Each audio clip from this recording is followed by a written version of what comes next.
All right, today we are going way, way back to the beginning. And I don't just mean a beginning. For a massive part of the world, this is the beginning. We're diving into the very first book of the Bible, Genesis, to really get a handle on the origin story that has shaped, well, pretty much everything. I mean, this book tries to answer the biggest question there is, right? Where does all of this come from? And it's not just about, how the sun and moon got there. It's about the origin of family, the origin of heartbreak, of things going wrong, and the very first hint of a plan to make things right again. So what exactly is Genesis? Well, at its absolute core, it's a story about relationships. It starts off by telling us about the very beginning of God's connection with all of humanity. But then it zooms way in to tell the specific origin story of the ancestors of Israel. It really is a book of firsts. Now, to really get Genesis, you have to know it's not just a random collection of cool stories. Nope, it's one single epic story told in two very distinct parts. And honestly, seeing that two-part structure is the key that unlocks the whole thing. So check it out. On one hand, you have the first 11 chapters. That's the primeval history. Think of it like the story of the entire world filmed with a super wide-angle lens. But then, at chapter 12, bam, the camera zooms in, like way in, for the rest of the book. And we get the ancestral history, which is the story of just one family. This dramatic shift is maybe the most important thing to get about the whole book. So let's start where the book starts, with that wide-angle lens. This is part 1, the story of the world, a truly universal beginning. Genesis opens with this incredible poetic picture of total harmony. The world isn't some cosmic accident, it's deliberately made, it's ordered, it's beautiful. And the one word you hear again and again and again is good. God looks at everything and it is good. It all starts out perfect.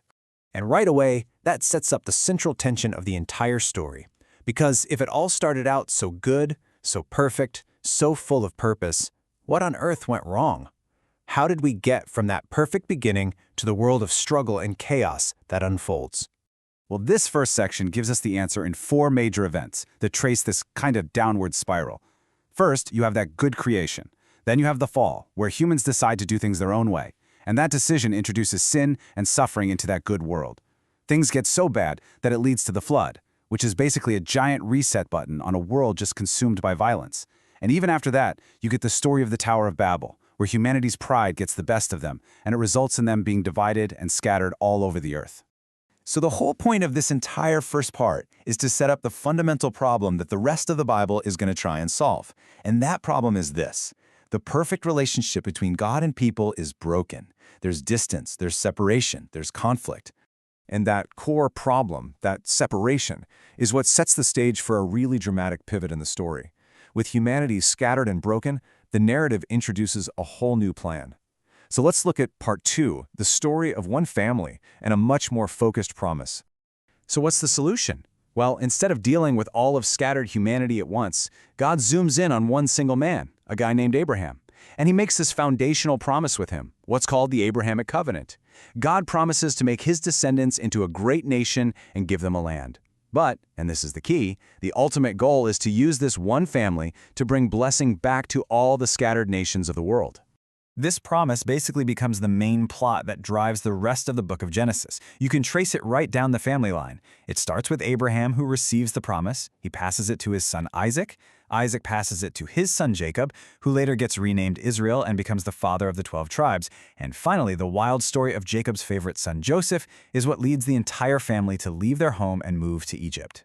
And that's exactly where the book of Genesis leaves us. I mean, talk about a cliffhanger. This chosen family, the ones who are carrying God's promise to heal the entire world, are now basically refugees in a foreign land, in Egypt. It's the perfect, deliberate setup for the next great story in the Bible, the Exodus.